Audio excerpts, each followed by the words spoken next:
Exato, ele só te assemelha 31 de agosto que ocorre em Santo Antão, agora reeditado. Só uma nova roupagem e não transforma, no capa mata Estado de Direito Democrático.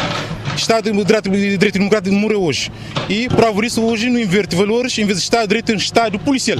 E como é possível que em pleno século XXI e polícia tem invade propriedade com máquina, com tudo despesa, toda careta, sem da família um consentimento que ali sinceramente era impensável e inacreditável no mundo de hoje.